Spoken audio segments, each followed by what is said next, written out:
So ngayon, sinasabi, totoo. As to the timeline, kung kay Speaker Lord Velasco, tingnan natin, importante, imbestigahan yung substance o yung kabuuang sinasabi ng mga marino. Hindi lang naman isang delivery yun eh.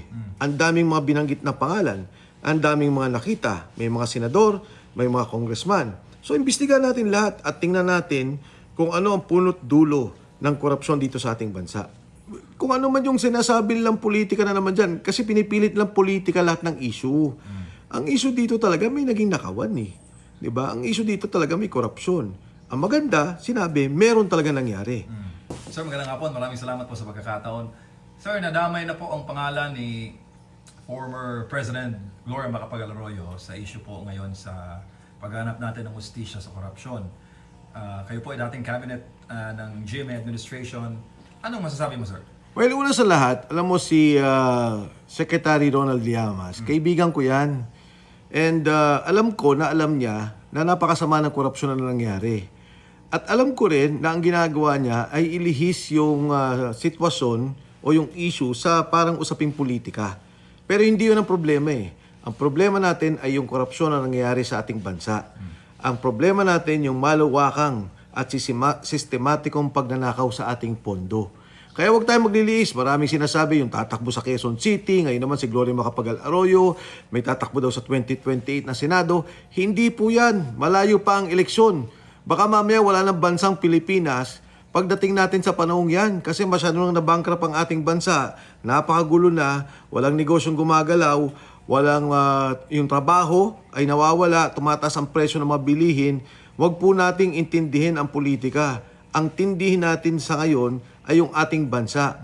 At ang liderato ni Bongbong Marcos na patuloy nakaupo bilang Pangulo ay hindi makakabuti sa ngayon sa bansang Pilipinas at sa darating na panahon. Pero sir, parang timing din yung pagkaugnay sa pangalan ni former President GMA na magtungo naman si former President Gloria sa Davao with VP Sara.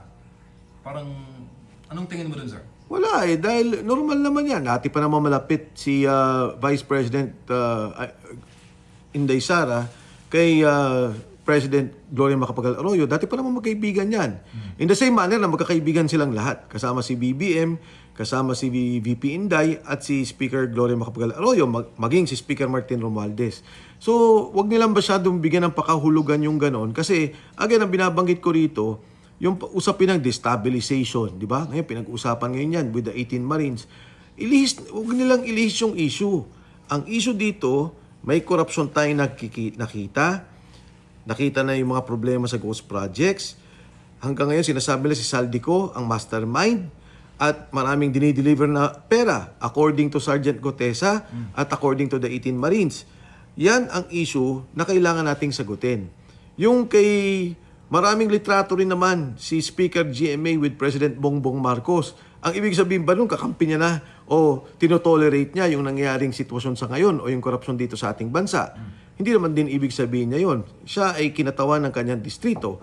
Pag siya'y nakipag-usap kay Speaker Bogie D, nakipag-usap kay VP Inday Sara, walang ibig sabihin lahat yan. Kasama yung parte bilang trabaho niya, bilang kinatawan ng kanyang distrito. Pero sir, ano po itong sinabi ni Ombudsman Boying Rimulya na yung maleta scheme daw ay nangyari nung panahon ni former President Digong, Lord Alan Velasco po ang speaker. Eh, sa pagkakatanda po natin, congressman siya noon, nung mga panahon na yun, sir. Ako, una sa lahat, ang maganda doon ay ang pag-amin na totoo yun. Kasi ang ayokong mangyari, sabihin lang, hindi totoo yan, walang talagang ganyan nangyari, invento yan ng mga Marines, walang batayan yan. So ngayon, sinasabi, totoo. As to the timeline, kung kay Speaker Lord Velasco, tingnan natin, importante, imbestigahan yung substance o yung kabuuang sinasabi ng mga marino. Hindi lang naman isang delivery yun eh.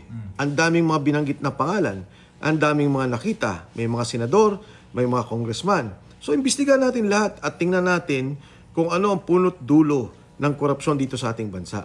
Pero sir, sabi ng netizens, Duterte na naman. Na naman. Oo. Parang inuugnay lahat sa Duterte.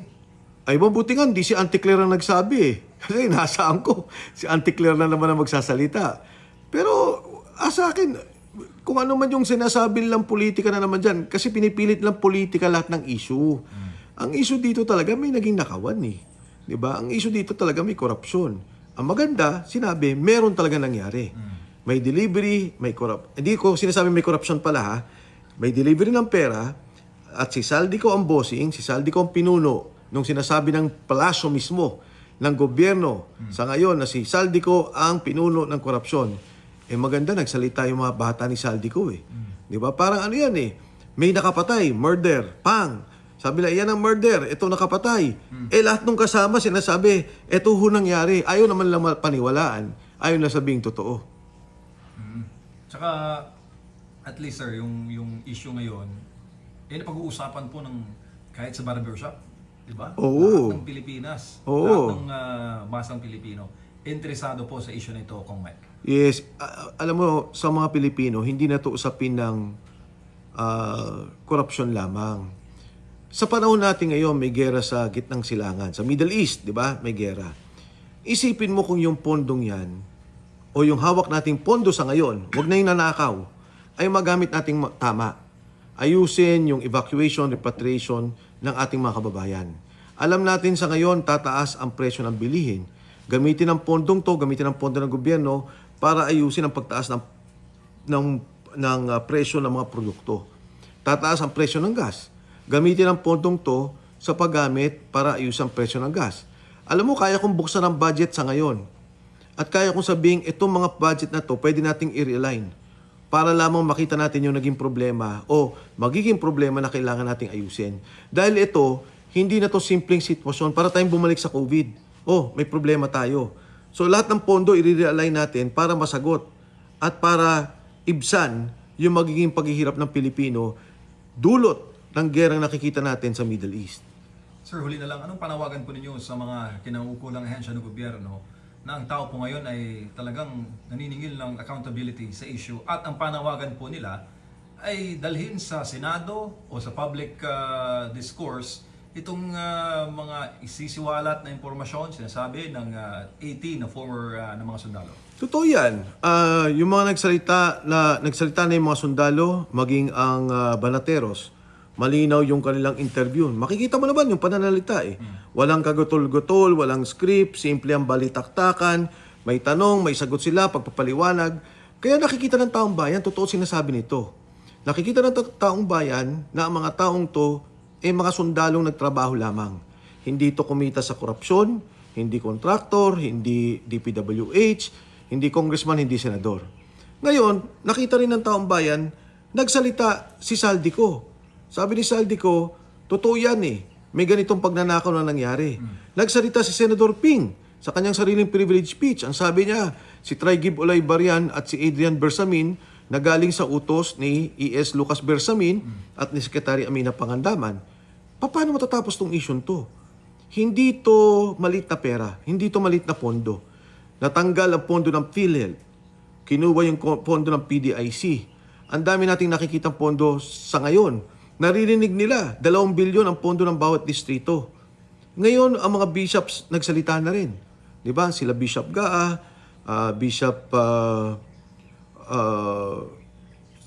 Bagaforo, Alminasa, kung sino, yung mga pare, nagsalita. Ano sinasabi nila? Kasama ang mga Muslim, kapatid natin na Muslim, yung mga imam, kasama yung mga evangelical churches. Kasi si Bishop Tendero, pinirmahan niya na nag-witness siya na totoong pinirmahan ng mga sundalo. Tapos sunod-sunod, tinitira si Bishop Tindero. Sabi ng mga religious, hindi. Ginawa ni Bishop Tindero yung trabaho niya. Na talagang pinapatunayan niya na ito'y walang panggigipit, na hindi pinilit o may kapalit na pera, pumirma yung mga sundalo. Ang issue ngayon, sinasabi nila, yung sinabi. Kailangan magkaroon ng malinaw na kalutasan o merong malinaw na kasagutan doon sa mga binanggit na sundalo. At ito lahat hinihingi natin. Ano ba nangyari sa pera natin? Ano ba nangyari sa pondo ng Pilipinas? Sino bang nangdakaw? At sino ang dapat managot? Hindi titigil yan. Nakita nyo naman, nagsimula to ng September pa ata to eh. Di ba, uminit ng November. Ilang buwan na, ayaw huminto ng taong bayan. Pabagsak ng pabagsak ang survey ng Pangulong Bongbong Marcos. Ang negosyante mula sa loob hanggang sa labas, ayaw palakasin ang negosyo o ayaw palawakin ang negosyo. Ang unemployment, ang nawawalan ng trabaho, palaki ng palaki.